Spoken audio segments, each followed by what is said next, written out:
Bonjour à tous. Donc je vais vous présenter le résultat d'un travail de recherche qui a été financé pendant 3 ans par le CRESICA de 2018 à 2020 et qui s'est en fait terminé donc, l'année dernière avec les retards liés au Covid. Il s'appelle Nickel Chrome et c'est l'étude de l'exposition humaine donc aux métaux nickel et chrome via l'eau de distribution. Et cette étude a été réalisée sur les 5 communes de l'île des Pins, Yaté, Wailoup, Poya et Lifou. Pardon, je bouge beaucoup, hein, je suis désolée. Voilà, je vais me mettre par là. Les structures impliquées dans le projet sont donc la structure porteuse, c'est le CHT à laquelle j'étais associée par le laboratoire de toxicologie de Yann Barguil. Je vous présenterai dans une autre diapositive donc, les différents chercheurs qui ont participé. Donc, on a aussi le CNRS, l'IRD, le BRGM et le service géologique de la Nouvelle-Calédonie. J'essaie de ne pas me tromper de flèche. Voilà. Donc, ce projet a trouvé son origine par le fait qu'il y a du nickel et du chrome en Nouvelle-Calédonie. Le nickel et le chrome sont des métaux lourds qui peuvent être potentiellement dangereux pour la santé. En particulier, le nickel peut être cancérigène et provoquer des allergies. Et le chrome, surtout dans sa version hexavalente, chrome 6, donc est très toxique, cancérigène, mutagène, c'est-à-dire il peut provoquer des malformations, et allergène. Donc, comme vous le savez, ce qu'on appelle les sols ultra-basiques de Nouvelle-Calédonie, donc pour ceux qui ne savent pas trop ce que ça veut dire, mettons les sols miniers, hein, ça représente à peu près un gros tiers des sols de la Nouvelle-Calédonie, sont très riches en métaux, en particulier en nickel et en chrome, et donc pourraient être une source d'exposition. En particulier lorsqu'ils sont érodés, puis lessivés par les pluies, pourraient se retrouver dans les eaux, et donc on pourrait être contaminé par l'alimentation ou par l'eau de boisson.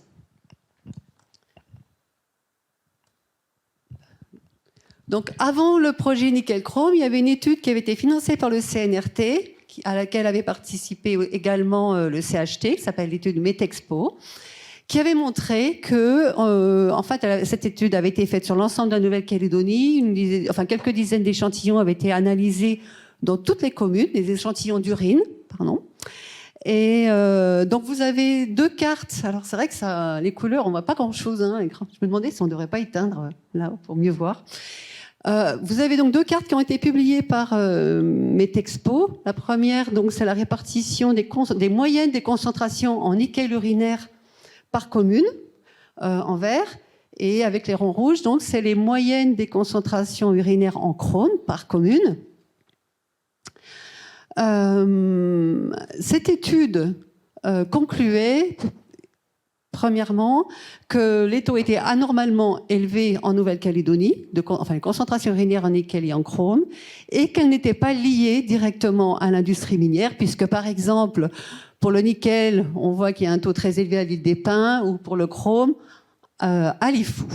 Donc je vous ai donné quelques chiffres qui avaient été donc publiés dans cette étude. À Wailoup, bon, les moyennes, donc je ne vais pas vous relire les chiffres, mais d'une manière générale, les moyennes constatées étaient 10 fois plus élevées qu'en Europe. Et là, c'était à Lifou pour le chrome. De la même façon, les moyennes constatées étaient à peu près 10 fois plus élevées qu'en métropole. Cette étude concluait, puisque ça ne pouvait pas être directement imputé à l'industrie minière, est-ce que l'eau de robinet serait une source d'exposition qui pourrait expliquer la contamination. Donc, nos objectifs, c'était d'abord d'évaluer le rôle de l'eau de consommation donc, dans l'exposition au nickel et au chrome. Donc, quand je dis chrome, c'est chrome total et chrome 6, parce que c'est le chrome 6 qui est dangereux, sa forme hexavalente. De cibler les populations à risque, est-ce que c'est une question d'âge, de sexe ou un lieu particulier, d'avancer des hypothèses hydrogéologiques pour expliquer, s'il y a lieu, ces sources d'exposition, d'évaluer le rôle de l'environnement et éventuellement le rôle des épisodes météorologiques, puisqu'on sait très bien que l'eau n'est pas de même qualité quand il pleut beaucoup ou au contraire en période de sécheresse, et de proposer des mesures de protection. Notre approche. Alors déjà, comme vous l'avez vu dans le titre, pour nous, c'était important de se situer dans les 3 provinces. On n'avait pas le budget pour travailler sur l'ensemble des communes. Au départ, il a fallu qu'on se fixe 4 communes pour avoir un nombre suffisant quand même d'échantillons par commune. Donc en fait, notre travail consistait à faire une enquête épidémiologique, encore une fois recueil des urines, auprès d'environ une centaine de personnes par commune étudiée, mais bien réparties sur l'ensemble de la commune, avec donc l'analyse des urines, enquête alimentaire, prélèvement des eaux en fait chez les personnes étudiées. Échantillonnage sur toutes les communes étudiées, échantillonnage et analyse des eaux, des captages et des robinets sur l'ensemble de la commune. Et puis à la fin, une étude statistique des cofacteurs, aussi bien environnementaux qu'épidémiologiques, et surtout des corrélations entre ce qu'on va trouver dans les eaux et dans les urines. Enfin, on présente nos résultats sous forme de cartographie. Donc plus en détail, l'enquête épidémiologique. Elle s'est faite en collaboration avec les dispensaires. Ce sont eux qui, en fait, proposaient le projet à leurs patients. On avait mis au point des explications, des présentations du projet adaptées aux enfants, aux adolescents, aux adultes. Et ils avaient pour mission de recruter des personnes dans les différents groupes d'âge, dans les deux sexes, et surtout sur absolument toutes les tribus de leur commune. Ils voulaient vraiment balayer l'ensemble de la commune à chaque fois. Voilà. Donc ces personnes, les personnes qui ont participé étaient volontaires et signaient un consentement éclairé pour participer au projet. Ensuite, ces personnes, je les visitais, donc en tant qu'épidémiologiste, j'allais les voir pour prélever les eaux de leur robinet ou autre, ce qu'ils buvaient, et je leur demandais de remplir, enfin je remplissais avec eux un questionnaire alimentaire. Voilà. Et donc tous les échantillons d'urine, eux, étaient collectés à l'origine par les personnels des dispensaires, envoyés au CHT. Et à la fin, tous ces échantillons ont été envoyés au laboratoire de l'École des hautes études en santé publique à Rennes, qui est spécialisé dans l'analyse des métaux dans les urines. Pour les eaux, alors ce travail s'est fait en collaboration avec les services des eaux, après autorisation du maire concerné, à chaque fois. On a échantillonné donc l'eau de distribution, comme je disais tout à l'heure, sur tous les captages de la commune. Éventuellement, on prenait aussi l'eau des forages quand il y en avait, enfin pour les communes concernées. Et on a pris donc, plusieurs robinets, entrées, sorties du réseau à chaque fois, pour chaque région, en général chaque tribu. Voilà. Et on a ainsi collecté 518 échantillons. Ces échantillons étaient filtrés sur site. On prenait les données de type température, pH, toutes les données environnementales et les données météo.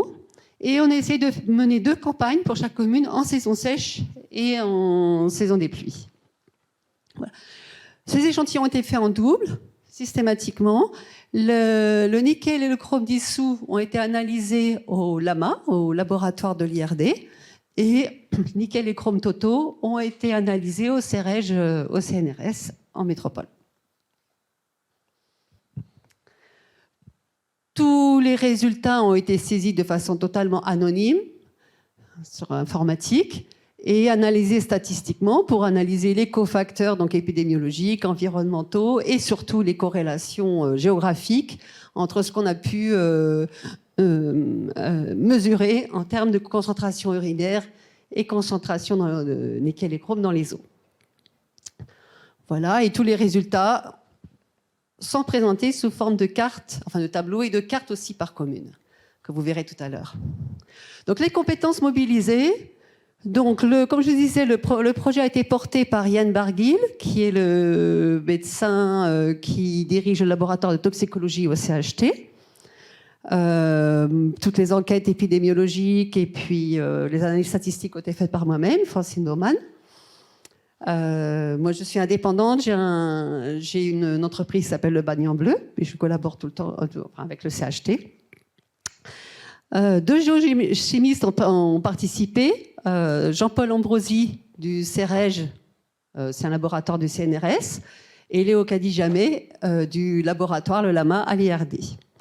Un hydrogéologue ici présent, Vincent Bardel, qui est directeur du BRGM Nouméa, et une ingénieure géologue, Julie Jean-Père, au service de géologie de la Nouvelle-Calédonie.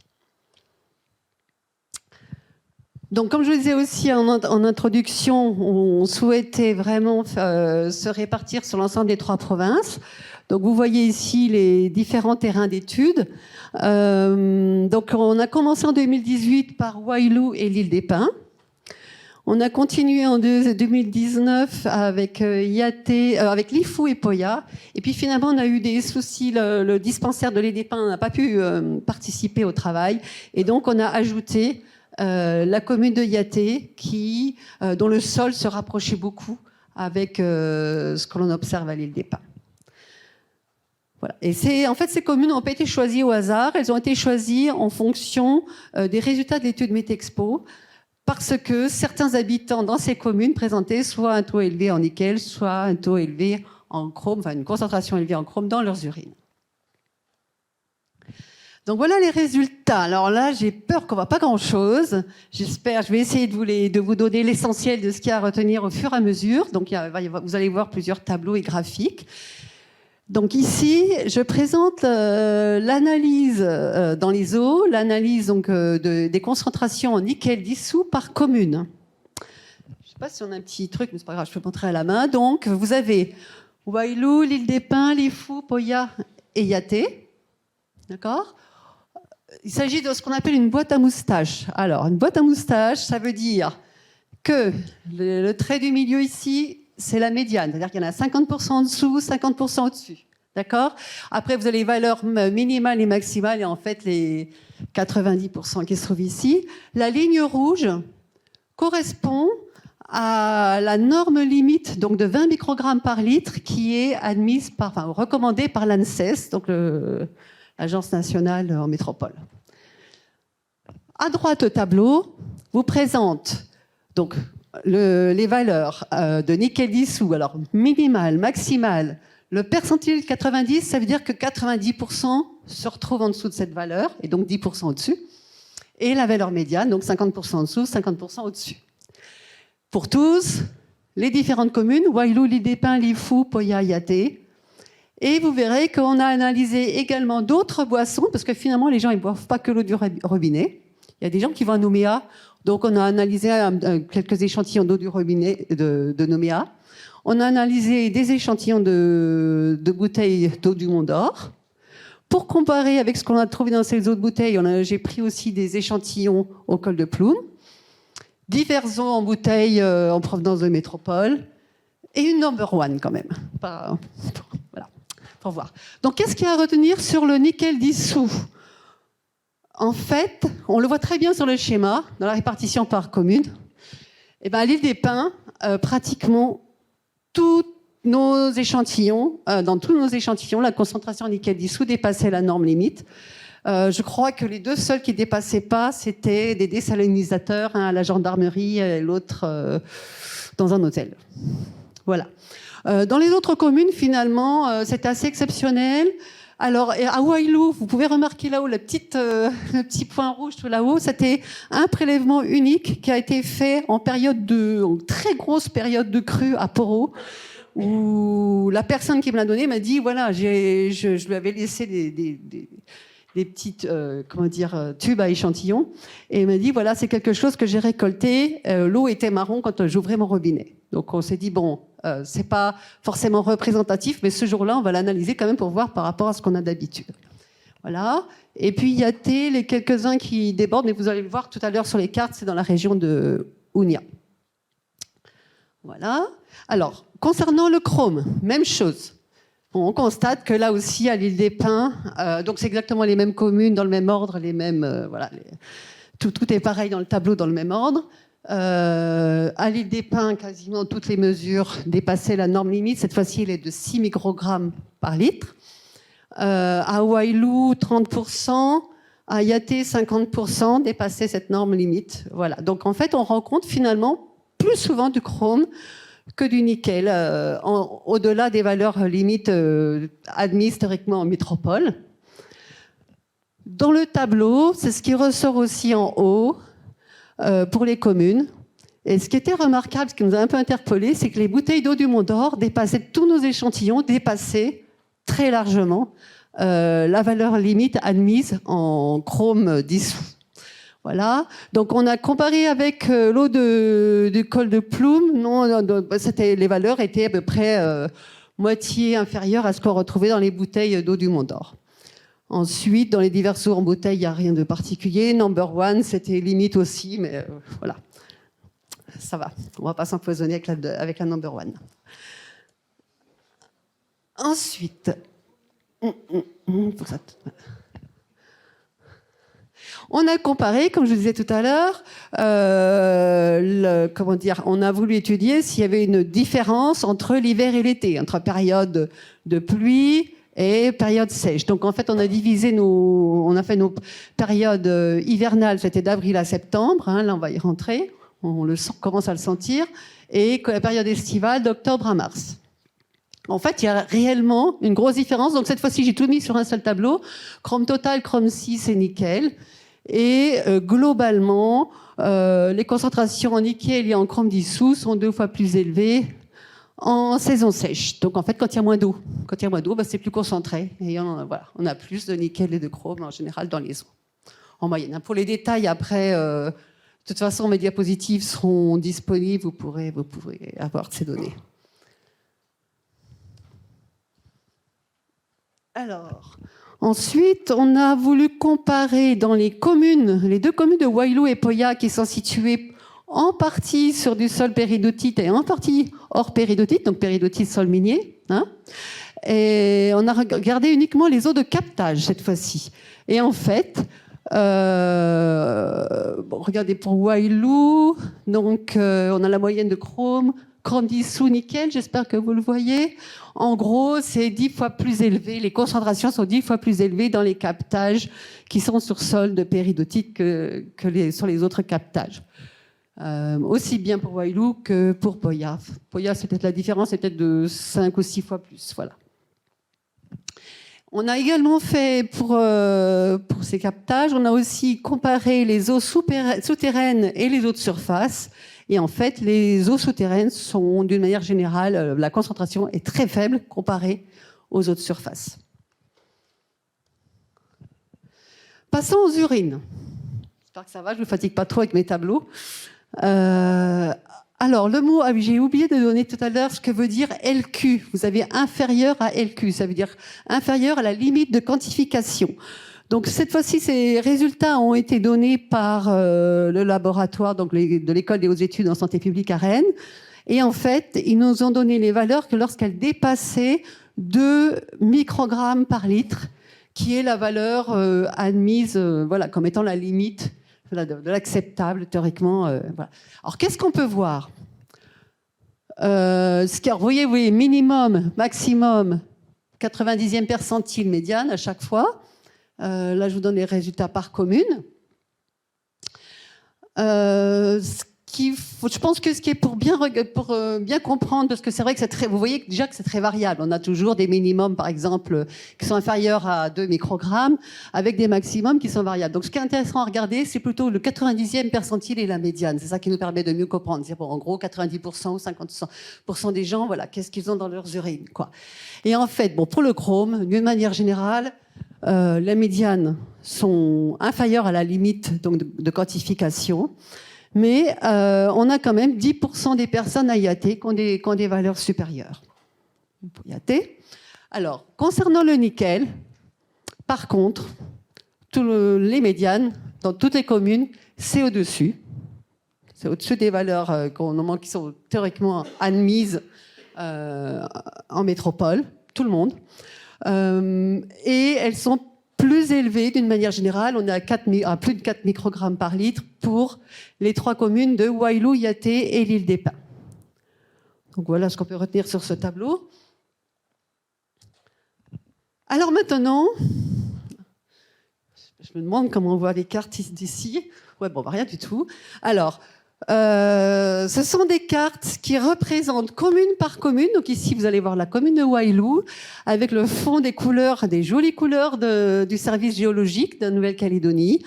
Alors pour ceux qui connaissent bien la commune, vous reconnaîtrez les zones, mais globalement, vous avez donc c'est pareil, hein, en haut et en bas. Et en haut, donc je vous ai mis à la fois les résultats pour les urines et les résultats pour les eaux. En haut, c'est le chrome, en bas, c'est le nickel. On va faire la même chose pour chaque commune. Et bon, vous allez remarquer qu'il y a des communes où on n'a que des choses toutes petites un peu partout.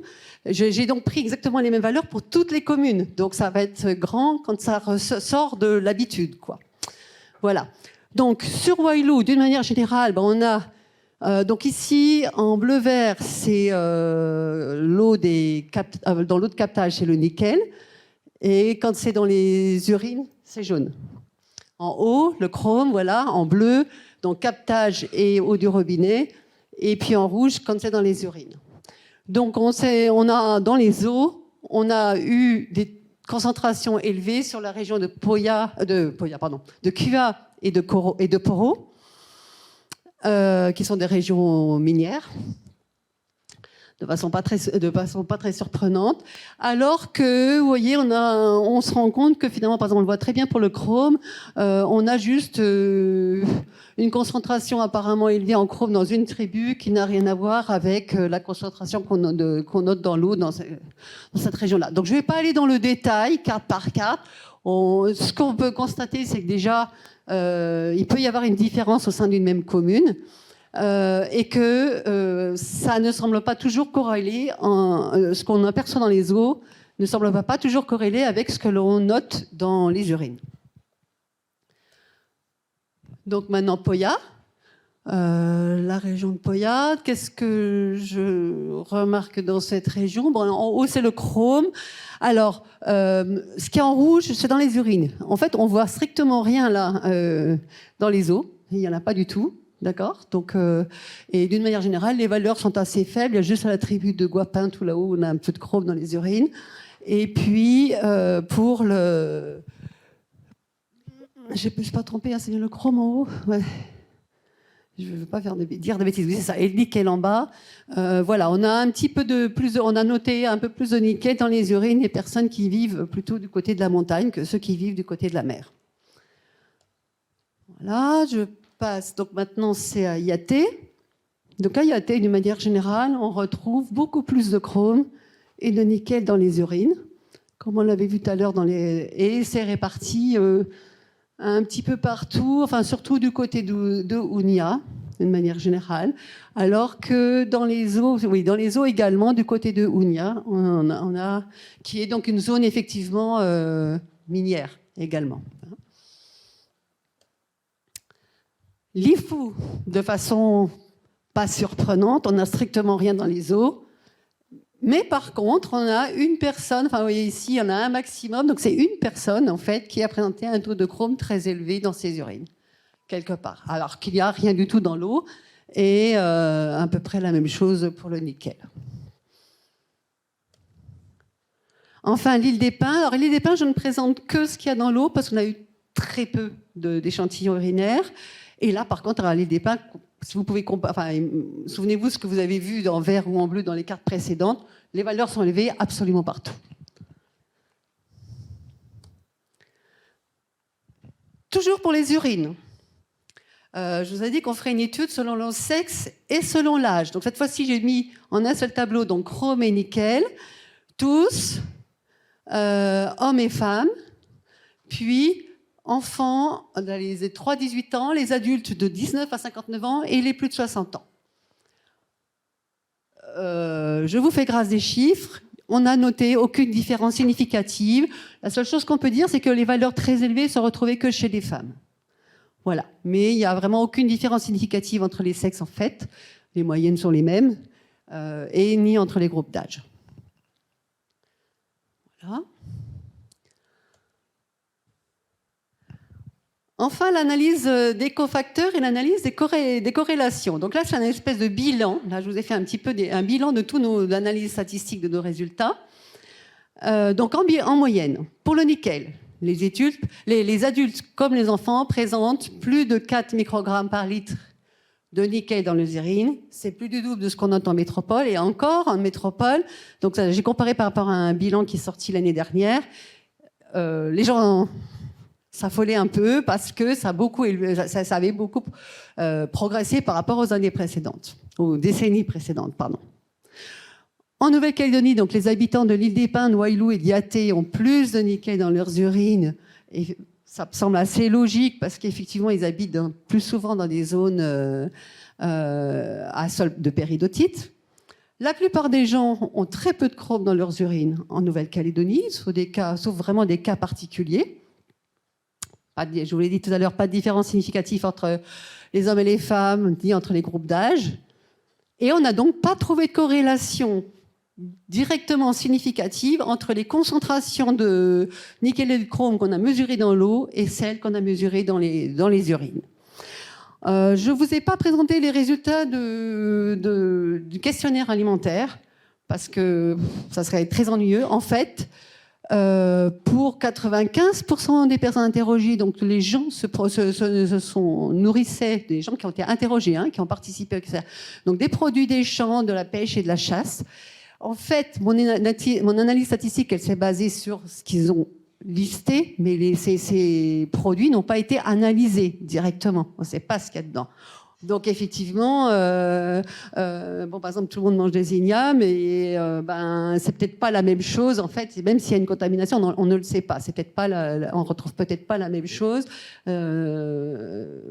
selon la commune ou selon la tribu. Voilà. Donc le CRESICA nous a demandé de donner ce qui avait été des obstacles à l'étude. En fait, les obstacles au départ, ce qui était difficile, c'était d'établir des collaborations.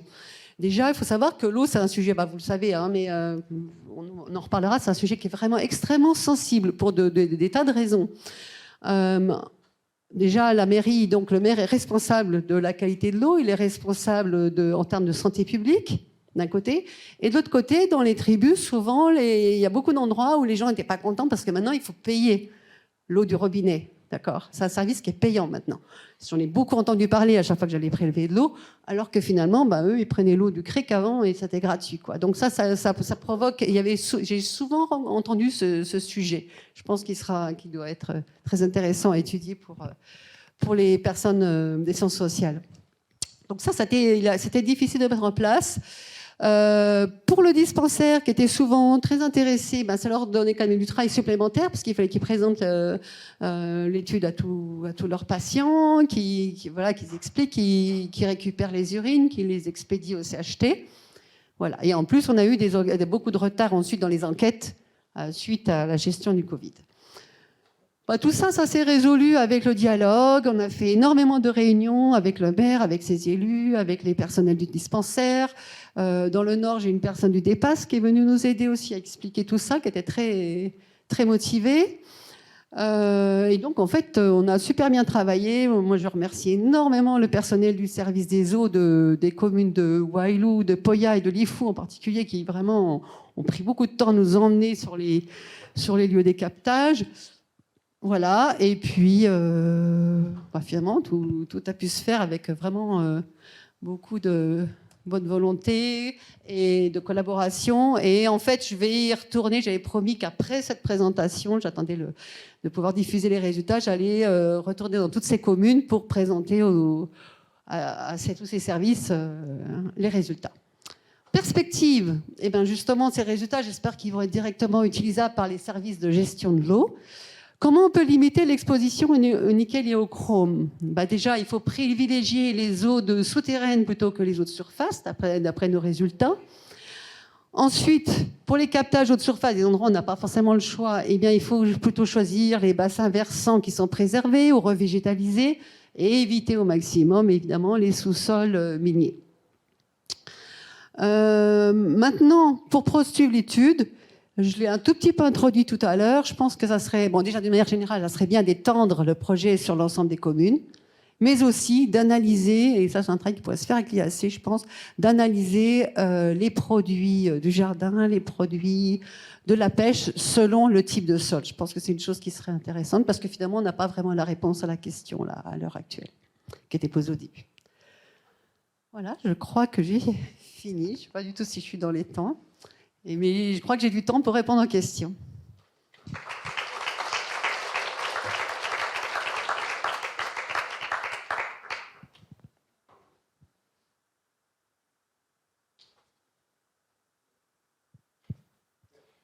Oui.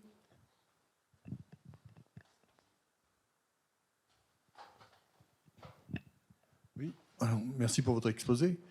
Mais alors, in fine, pour parler de toxico, en fait, là, on a un état de la présence-absence. Nickel, chrome, tout ce qu'on veut. Avec, effectivement, des choses assez hétérogènes qui sont encore inexpliquées. La personne de l'IFU qui est très porteuse, est-ce qu'elle a bu son eau sur place ou est-ce qu'elle se boit autre chose, j'en sais rien. Mais au niveau toxique, s'ils en fait, ils éliminent ces produits, c'est qu'ils ne restent pas fixés dans le corps. Et alors, le pouvoir toxique ou pas d'en avoir eu, de passage ou stocké, parce que vous n'avez pas dosé ce qui pourrait être stocké, ça mène à quoi? Oui, alors ça c'est valable d'ailleurs pour tous les métaux lourds, hein. En effet, selon les personnes, c'est vrai qu'il y a des gens qui fixent, qui n'éliminent pas plus exactement les métaux lourds, et il y en a d'autres qui les éliminent. Alors c'est vrai que c'est très complexe, on n'a pas du tout travaillé sur ce sujet-là. C'est valable, comme je disais, pour tous les métaux lourds, par exemple le mercure, que les dentistes connaissent bien. Donc là, je ne peux pas directement répondre en fait à cette question. Je sais, d'un point de vue de mes connaissances médicales, je sais qu'il y a une partie des personnes qui peuvent être malades, vraiment malades, lorsqu'ils n'éliminent pas justement les métaux qu'ils peuvent avoir en eux. Et il existe une méthode pour le faire. Je ne suis pas sûre que ça se fasse en Nouvelle-Calédonie. C'est ce qu'on appelle des chélateurs. Je sais que ça se fait en Nouvelle-Zélande. Ça se fait dans certains pays d'Europe. C'est un truc qui doit se faire. Enfin, c'est une méthode qui doit se faire sous surveillance médicale. Voilà. Donc, mais pour aller directement à la question, là, c'est difficile pour moi de savoir. Donc, pour l'instant, le but de notre travail, c'était juste de savoir est-ce que finalement, d'une manière générale, la moyenne des concentrations donc, urinaires en nickel et en chrome qu'on trouve, est-ce qu'elle est élevée par rapport à ce qu'elle devrait être admise? Quelles sont les personnes concernées? Est-ce qu'il y a des secteurs ou des groupes d'âge, etc. concernés? Donc là, on a répondu un peu en termes de secteur. Est-ce qu'il y a un lien direct avec l'eau de boisson? On a essayé de répondre à ça. A priori, pour l'instant, dans ce qu'on a noté ici, on n'a pas trouvé de lien direct. C'est difficile. On a plutôt trouvé finalement des secteurs géographiques, je dirais. Donc ils doivent s'expliquer par... il y a peut-être plusieurs sources de contamination, dont l'alimentation dont je parlais tout à l'heure.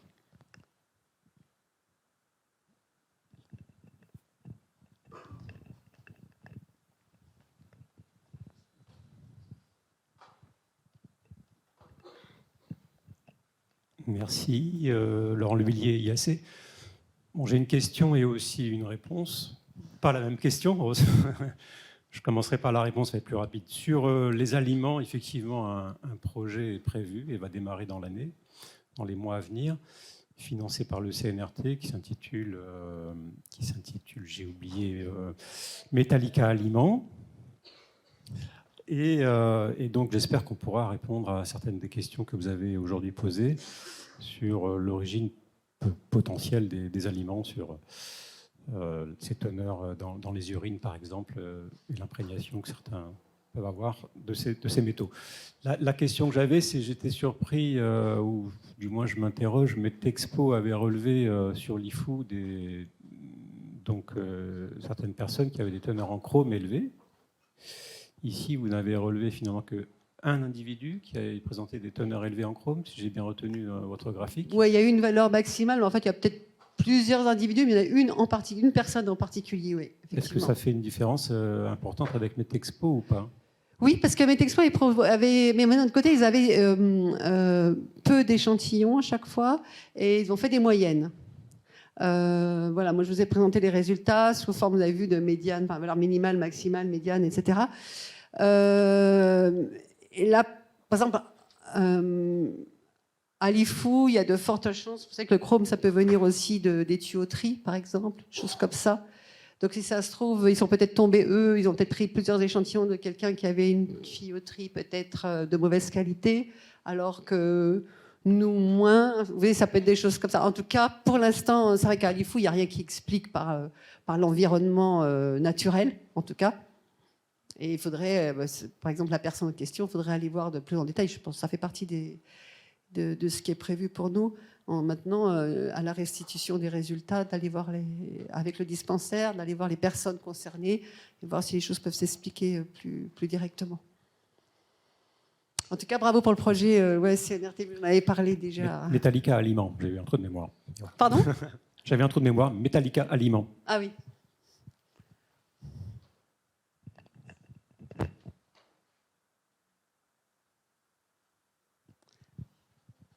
Là-bas, à droite.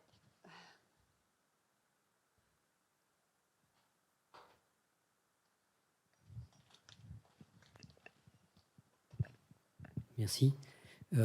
En fait, je suis surpris. Finalement, quelle est la législation sur la qualité de l'eau? Parce qu'on a l'impression que ce sont des contaminants métalliques importants.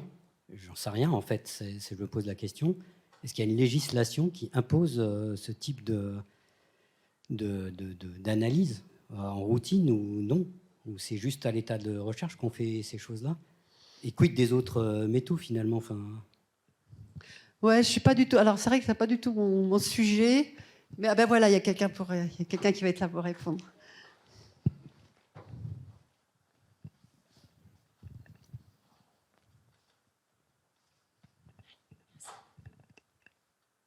Merci.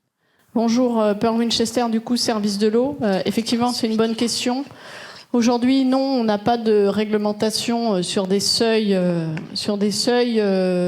pour la qualité physico-chimique, notamment de distribution. Donc on se base, il y a une délibération de 1968 qui est clairement obsolète, on en est bien conscient. Et donc je sais qu'avec la DAS et la DAVAR, on se base quand même sur les seuils de l'OMS et les seuils fixés en métropole. Après, on est en train de travailler justement avec l'UNC sur la définition de seuil calédonien. Donc c'est vraiment un projet qui est en cours. J'espère que ça répond à la question.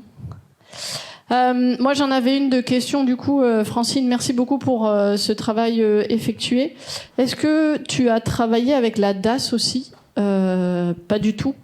Parce que je pense qu'ils seraient très intéressés par au moins les échantillonnages qui ont été faits.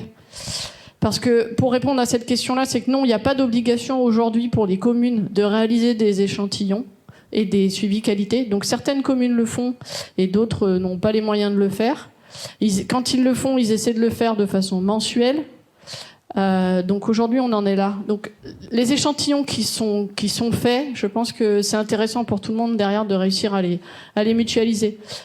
Et juste pour clair, je pense qu'il y a des gens qui ont posé des questions aussi dans le chat. Et comme je sais que la DAS est connectée en Zoom, si ça se trouve, c'est eux qui ont des questions. D'accord. Oui, bien, maintenant que le projet est terminé, bien sûr, les données sont complètement à partager. Hein. D'ailleurs, c'était prévu au départ dans tous les projets Crésica, c'était que nos données puissent être partagées et utilisées ensuite par tout le territoire. Bonjour, ma question est de simple curiosité. On a choisi les communes, les 5, c'est bien ça, en fonction des résultats qui ont déjà montré des taux de ces éléments assez importants, qui existent. Et donc, est-ce qu'on a fait des analyses sur d'autres communes pour voir, comparer? En fait, c'était les cartes que j'avais présentées au tout début, qui avaient été faites. Je ne sais pas si je peux revenir en arrière. Ah oui, voilà, par le Crésica. Et donc, c'est vrai que tant qu'à faire, pour nous, c'était important d'aller dans des zones où il y avait quelque chose à voir. Voilà, ça, c'était les cartes de Crésica. Et donc, on s'était dit, c'était à la fois important d'aller dans des secteurs où il y avait eu quelque chose de noté. Donc, je ne sais pas si vous voyez sur ces cartes, je choisis par exemple l'île des Pins parce qu'il y avait un taux élevé en nickel, ou Lifou, parce qu'il y avait un taux élevé en chrome, et de façon totalement inexpliquée, puisqu'on sait bien qu'il n'y a pas de sol chargé normalement en métaux sur l'IFU, par exemple, qui est corallien. Voilà, donc ça a été fait comme ça. Ensuite, cette étude, elle n'est pas exhaustive du tout, en effet, et même l'étude Métexpo n'était pas exhaustive parce que c'est pas un échantillonnage représentatif qui a été fait. C'était, vous voyez, quelques dizaines d'échantillons qui ont été pris dans chaque dispensaire. Donc, comme je l'ai montré tout à l'heure pour l'IFU, par exemple, on peut tomber sur quelqu'un. Peut-être, c'est une hypothèse, qu'il y a une tuyauterie par exemple usée et cette personne-là va avoir un taux de chrome élevé dans ses urines et finalement sur le secteur il y a pas de problème quoi. Donc c'est vrai que ça c'est, je pense que la DAVAR s'occupe de ça aussi, non, de surveiller l'eau un peu dans toutes les communes. Je sais pas exactement. Et est-ce que la comparaison entre la Nouvelle-Calédonie et la France, est-ce que ici on a présenté que les résultats où c'est important, est-ce qu'en France c'est pareil? Je vois si on comprend. Oui, j'ai compris.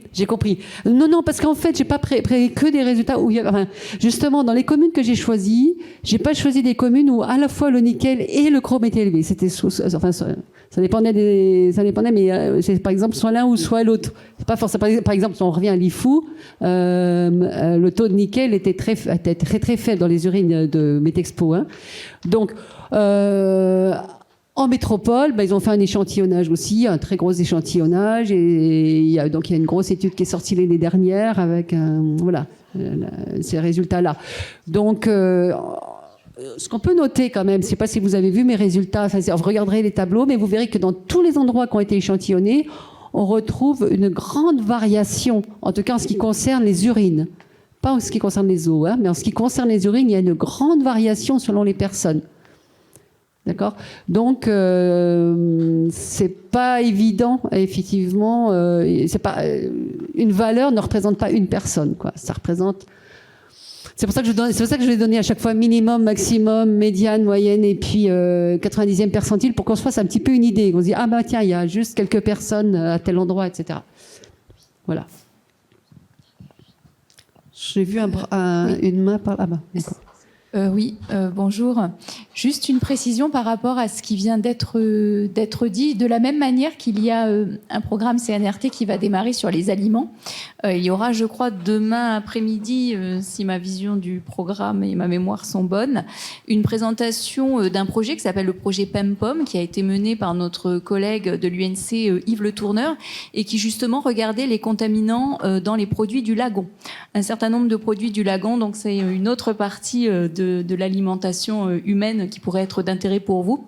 Et pour répondre à ce qui vient d'être dit par le monsieur qui est ici juste à côté de moi, toujours si ma mémoire est bonne, ce que vous devriez entendre demain après-midi, c'est que les taux de contamination, si on parle des ETM ou autres, sont élevés dans un certain nombre de produits du lagon en fonction de leur position dans la chaîne alimentaire d'une part, et ceci est vrai même pour des zones relativement protégées et éloignées des zones qui peuvent sembler à impact direct. Voilà, mais bon, je ne peux pas vous faire le résumé des travaux de mon collègue, mais j'en ai pas mal parlé avec lui il y a quelque temps. Donc voilà, je pense que si ces questions vous intéressent, vous pourriez avoir des informations demain après-midi. Oui, moi je voulais intervenir. Alors je pose une question qui est peut-être idiote, hein. Là, apparemment, il n'y a pas de relation entre la qualité de l'eau et la concentration en nickel dans les urines, enfin rien de marqué. Est-ce qu'il peut y avoir des apports liés à l'atmosphère, c'est-à-dire à la qualité de l'air, comme la situation se présente pour l'amiante, qui affecte les poumons, donc le lien est plus direct. Mais est-ce qu'il pourrait y avoir un apport de cette nature? Et puis une deuxième information par rapport à la question qui avait été posée sur le cadre réglementaire. Il y a un arrêté de 79 qui avait été adopté concernant les normes de qualité de l'eau potable, qui était un copier-coller de l'arrêté national métropolitain de l'époque, donc avec très peu de paramètres. Ce qu'il faut savoir quand même, c'est que pour le nickel et le chrome, l'arrêté a été modifié 2 à 3 mois après, parce que les seuils nationaux étaient largement inférieurs à la concentration observée dans l'eau de surface. Et donc l'arrêté a été modifié, mais sur des bases un petit peu, à l'époque, empiriques, hein, c'était 1979. Depuis, la DAS a travaillé sur une amélioration de la réglementation, avec notamment, c'est ce que disait Paul Winchester, la mise en place de fréquences d'analyse d'eau en fonction de la quantité de population alimentée. mais le texte n'a pas abouti pour l'instant. On espère qu'il aboutira. Ça fait 10-15 ans qu'il y a des projets dans ce sens-là. D'accord, donc en fait la question c'est juste la première partie. Bien sûr qu'on peut respirer du nickel par exemple et que ça peut provoquer donc des maladies respiratoires ou des allergies aussi. Là vous avez vu que j'ai travaillé sur les urines. Donc théoriquement ce qu'on retrouve dans les urines c'est plutôt ce que l'on va avaler. Voilà, et pas ce qu'on va respirer. Il y a peu de chance. Voilà. Bonjour à tous, Fabien Trottet, directeur du CNRT. Alors je voulais justement apporter une précision par rapport à ce qui a pu être dit sur le CNRT et le lien avec ce projet-là. Donc il y a effectivement 2 projets Metallica avec un volet santé et un volet aliments qui démarrent en même temps et qui visent justement à faire le lien entre les aspects épidémiologiques et ce qu'il y a dans l'alimentation, avec une analyse systématique de l'alimentation, des différentes sources d'alimentation, couplée également à un volet social qui va permettre d'identifier les pratiques alimentaires et donc d'étudier ce lien-là. Donc on sent bien qu'il y a quelque chose à chercher de ce côté-là. En même temps, on travaille à côté avec d'autres projets, un projet qui s'appelle CAVAR et qui vise à dériver justement des seuils de qualité environnementale concernant la présence de nickel, du chrome et du cobalt dans l'environnement. Puis enfin, il y a un 3e projet qui s'appelle Chronique, qui est un projet qui vise là à établir à comprendre les processus de libération des métaux dans l'environnement, ce qui représente bien le 3e volet, puisqu'on voit que là, il y a aussi très probablement une source d'exposition environnementale. Donc voilà, je voulais simplement apporter ces précisions. Merci. Alors moi j'ai une petite question qui concerne justement tous ces facteurs de risque environnementaux. Et ce qui m'interroge, c'est si jamais l'aspect physiologique et si jamais la variabilité qui est liée à l'aspect physiologique, c'est-à-dire la réponse physiologique des uns et des autres, est supérieure au problème d'exposition. Que se passe-t-il? On ne trouvera jamais un lien de facteurs de cause à effet en fait. Comment ça la réponse? Tu veux dire que... Si la variabilité entre les individus au niveau des urines est liée directement à l'individu lui-même. Oui, c'est possible, comme on le disait tout à l'heure. C'est possible. Mais l'individu ne va pas créer le nickel, le chrome ou le nickel qu'il va uriner. Non, il ne va pas le créer, mais il peut le conserver. Ça peut expliquer ces concentrations qui diffèrent en fonction des individus. Oui, ça peut y participer, c'est donc clair. Ça peut être un facteur de risque explicatif. Un cofacteur. Un cofacteur très important dans les études. Et la question, est-ce qu'il y a des études déjà réalisées dans le monde pour expliquer de telles variabilités à l'échelle des individus? Alors, comme dans toutes les maladies environnementales, en fait, on a très peu d'études en réalité. C'est très difficile de travailler sur ce sujet. En épidémiologie, alors les maladies infectieuses, les maladies professionnelles, on a des tonnes et des tonnes de papiers. Et par exemple, même l'exposition au nickel, c'est très étudié dans le domaine professionnel, par exemple. Et en fait, on a beaucoup de... C'est assez récent, en fait, qu'on travaille dans le domaine environnemental, parce que c'est très difficile de mesurer l'exposition d'une personne et d'étudier effectivement les cofacteurs. Oui, excuse-moi Francine, un complément. Tout à l'heure, tu as présenté tes résultats en parlant de concentration plus élevée en saison humide qu'en saison sèche, ou du moins l'inverse, pardon. Tu as présenté l'inverse. Tu as dit que les concentrations en nickel étaient plus élevées en saison sèche qu'en saison humide. C'est l'inverse. C'est ce que ton étude montre, c'est que les concentrations en nickel baissent avec la quantité de pluie, c'est-à-dire lorsque les rivières sont majoritairement soutenues par les eaux souterraines. C'est ce que tes résultats montrent. Et c'est une étude intéressante parce que je pense à l'IAC qui lance une étude sur la production alimentaire. Si on a des productions qui dépendent du cycle saison humide et saison sèche, ce serait intéressant éventuellement de regarder aussi sur ces productions les écarts éventuels, puisque la présence du nickel dans les eaux de surface en été semble diminuer et être davantage liée aux apports souterrains. En fait, j'ai fait un copier de tes... C'est toi qui as fait rédiger cette partie-là, donc... Oui. D'accord.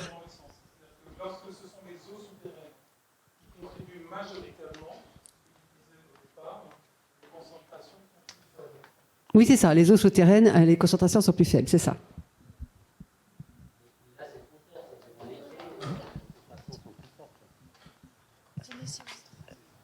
Bon, là, c'est autre chose. C'est une question. Là, c'est des variations saisonnières. Donc C'est durant pas... l'été où les concentrations sont plus fortes qu'en hiver, et c'est durant l'été où il pleut plus.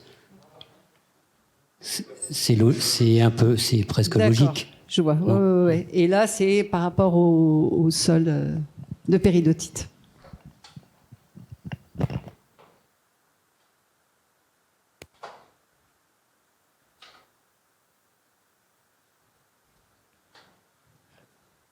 Il y avait encore une question?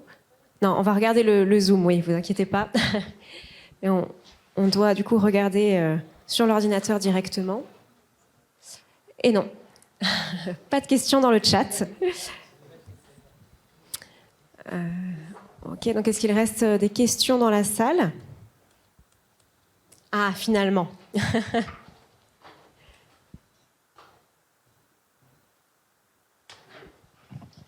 En fait, ça rejoint la question de Laurent, parce que c'est vrai que entre le trajet du chrome ou du nickel par ingestion et les urines, il y a tout le corps humain. Donc, est-ce qu'on s'attend, en effet, autre part, à avoir une corrélation entre la quantité dans l'eau et la quantité dans les urines? En fait, c'est pour cette raison qu'on fait des échantillons assez importants pour chaque secteur, qu'on ne prend pas une personne, et que je vous présente les résultats avec des moyennes, des médianes, comme je disais, des percentiles, etc. Parce que, en effet, on peut rencontrer des personnes... Bon, de manière générale, les gens réagissent à peu près tous pareil, mais on peut avoir, pour des raisons génétiques, des personnes qui, par exemple, effectivement, n'évacueraient pas les métaux lourds, mais ça reste exceptionnel, et on peut s'attendre à que cette proportion de personnes, se retrouverait de la même façon un peu partout. C'est pour cette raison qu'on fait des échantillonnages suffisamment conséquents, qu'on ne va pas prendre juste 3 personnes par site, par exemple. Voilà, pour essayer d'éviter ce genre de... Mais bon, ça reste effectivement... Voilà. Et les résultats, on les donne toujours, on donne toujours avec, par exemple, une médiane qui donne...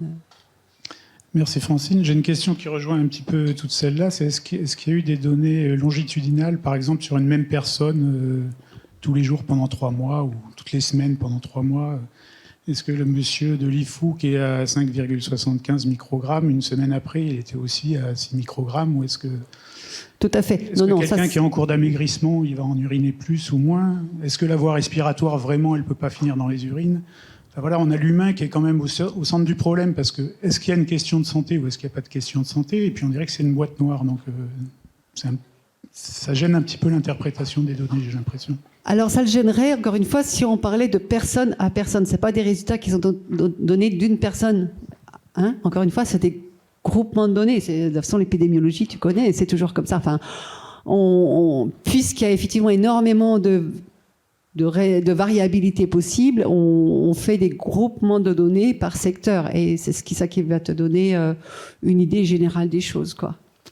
Si le monsieur a mangé du marlin et qu'une semaine après il est revenu à un niveau normal. En effet, c'est possible. C'est pour ça que cette personne n'est pas représentative à elle toute seule du secteur. Voilà.